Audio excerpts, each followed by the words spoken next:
Hello, my name is DC. I'll be giving you match analysis for Al Nassr versus Al Ittihad in the Saudi Pro League. This is a very big match. Let's see how it turned out. Also, I apologize for uploading this late. I was okay. I was watching the Arsenal match. Fell asleep late, and then I woke up early in the morning and was occupied with a lot of work. Occupied with a lot. So with this one, we're just going to go through it. Everything I'm saying is right as it is. We'll just be analyzing the goals from this highlight video because I did not watch the highlights. I'm just getting straight to it because this one I found some free time. So once again, I do apologize for the late upload, but let's do this one. That's a lovely stadium. All right, so I'm assuming this leads to a goal. We'll watch. We'll let it play out, and then we will. All right, that's quick. Do apologize about the internet connection though.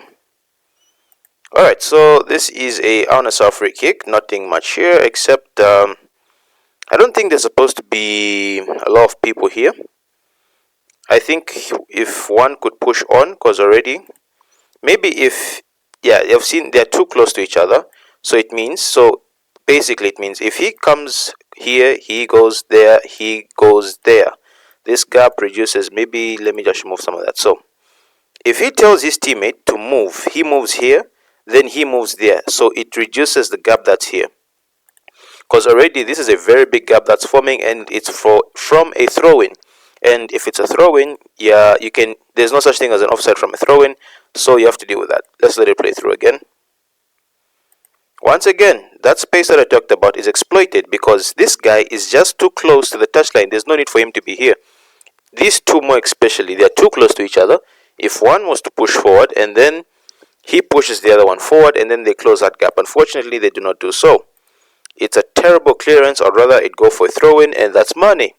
Also in that same space that I had mentioned, and he is marking his man, apparently.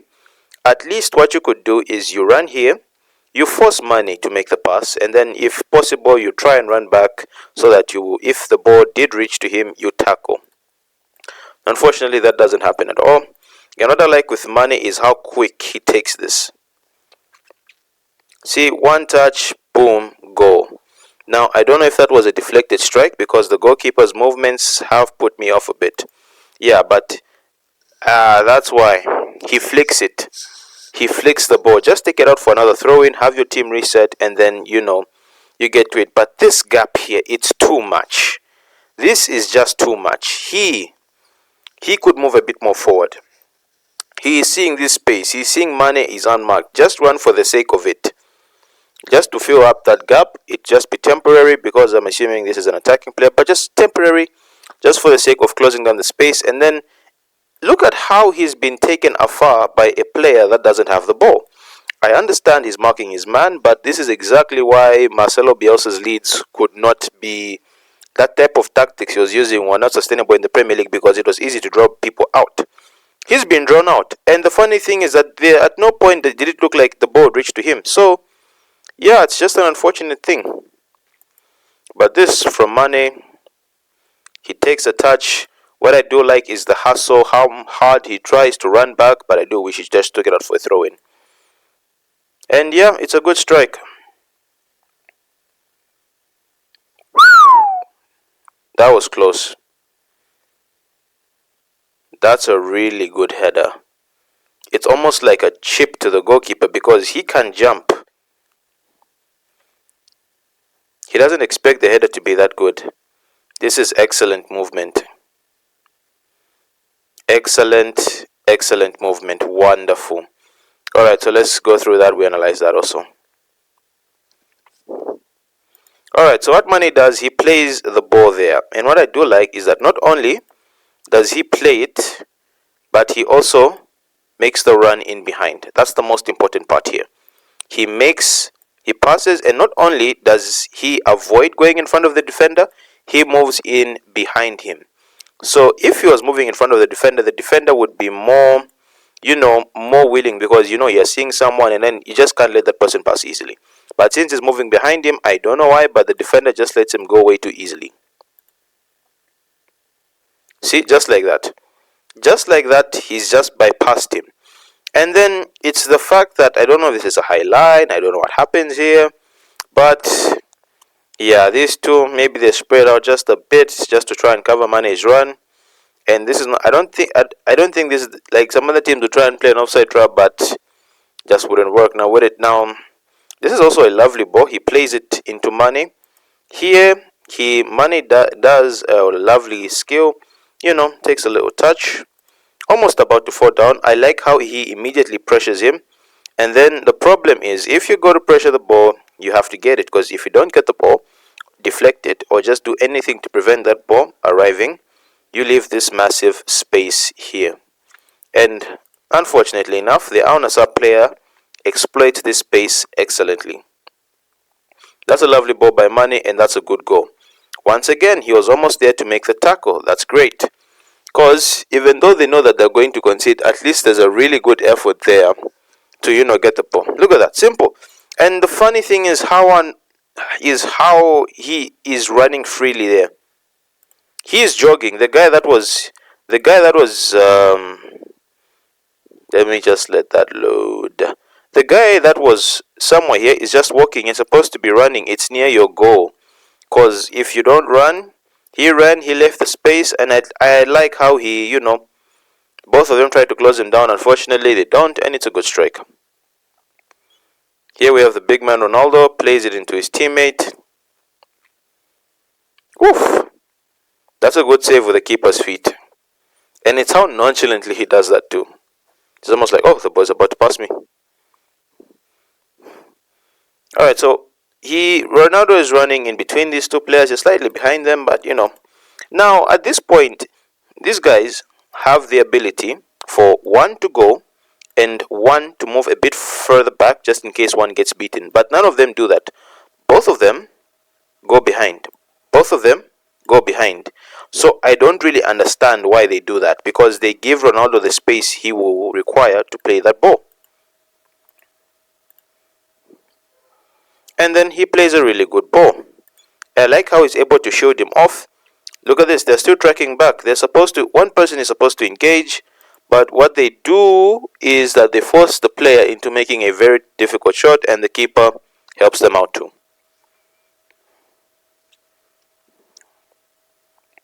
Yeah, it's mainly central. The keeper did well to use his legs. Alright, let's see what happens here. Already, that's the problem. And this keeper seems to enjoy, leaving his area. Because, okay, boys played in here. This is already dangerous, because usually there are some players. This reminds me of Ziyech when he was at Chelsea. What he would do, rather than, dribbling people, going zigzag and whatnot, he would just cross the ball. That's what he would do. Immediately he gets the ball, cross. And yeah, he would cause a lot of confusion in the box. Now, I think maybe he's used to dribbling or something, but he is supposed to engage. They give him all the time in the world to look down, look up, look down, look up. He's even taking touches forward. He's supposed to engage, because this is in an area where a ball can be put in the box very accurately. So he's supposed to force him back, or just force him into making a pass or doing something else. Do not give him the benefit of putting in a ball in the box without being marked. That's a mistake you people usually do end up regretting. So that's this part sorted out. Sorry, it's just low. It's just taking a while to load, but it will, get back to normal. So what we're going to do next is that we're going to analyze Benzema's movement and how the defender lets him score. So this is already terrible. No one is picking him up. Do not let people cross into your box. What I like about Benzema, now this is a funny situation. Benzema is looking at the ball. The defender is also looking at the ball. But the defender also has to keep an eye on Benzema. Benzema only has to keep an eye on the ball, because he's trying to track the flight of the ball. So as a defender, you're supposed to set yourself up in a way you're able to see the ball and you're able to see the man. What I usually do advise, stick your arm out so that you're able to feel where the defender is, and then you can afford to let most of your eyesight go to where the ball is coming from. It's a good cross, and just like that, because he's looking at the ball so much, he bends him out, just takes that quick step, gets in behind him so he can hit the ball. The keeper here tried to claim. Unfortunately, it went wrong, and this is not the first time I've seen this keeper rushing out of his box or just doing something that's not necessarily needed to be done. Easy. Just like that. Karim Benzema. Is that in your trim? This is just too much space. You're supposed to just follow him.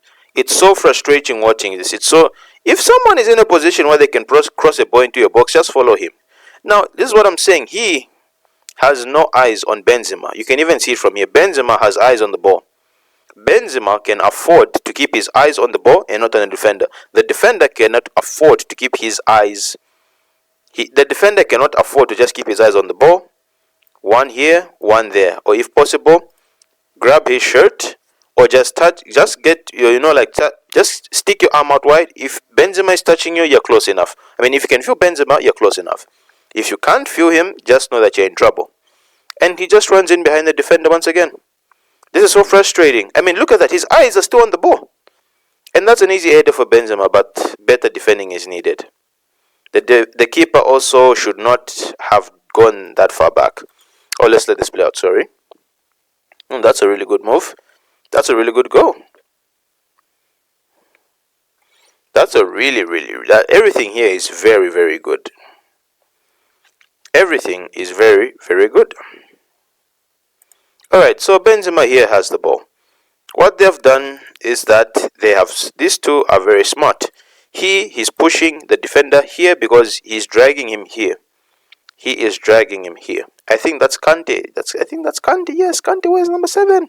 So which means he did not track the player in the other goal that the goal that Mane scored. He is dragging him all the way to the touchline. So just by that they create the space, and fortunately enough they have a lot of pace. Benzema plays it wonderfully here. So now we have a problem. There's a player here, because initially it seems like it's a fair situation such that 1, 2, 3, 1, 2, and 3. Now the problem is, I think this is off a counter because they're not organized. They're not communicating. I don't know if this is a routine that they do a lot in their training sessions, but they leave so many spaces. He could be a bit more tucked in, so he forces the cross so that he also blocks off this pass. And then just so much happening here that's not supposed to be happening. But it's off a transition. So he passes it to Kante. No, that's Diaby. Is that Kante or Diaby? I think that's Kante. I don't think they expect Kante to shoot. Oh, sorry. It is Kante. Sorry. Let me just push it back a bit. It's a very good ball. Now here's the thing. If you're going to commit, commit. If you're not going to commit, stay where you were. That's one thing that annoys me sometimes. If you're going to commit, make sure you go full force, full pedal. Either the ball can pass, the man can pass, but not both at the same time. What you don't do, commit, back out. Because what you've just done is create space for Kante to shoot.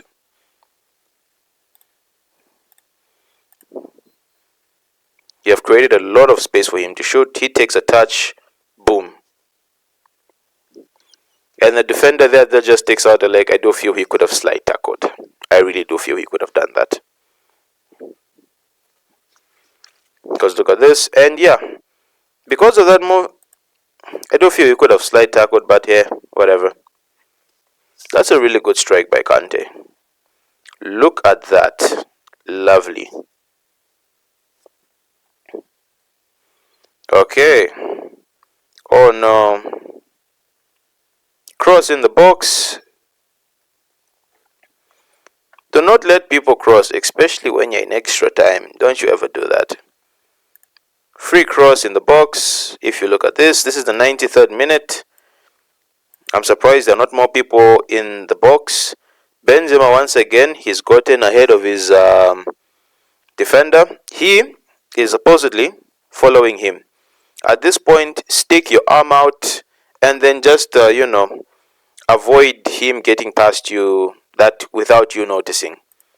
And then here, keeper could have taken it out, but the defense did not help him because He's supposed to be closer. I mean, he gets in front of him. If he was closer to his to the attacker, this goal does not go in. So once again, the defense lets himself down. The keeper saves it. No one to take care of the rebound, and it goes into the back of the net.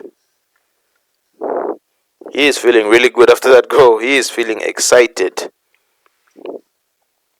And they completed the comeback. Yeah, but if you're in the 93rd minute, I would expect more people in the box just to double up, and also to avoid like having one person deal with one.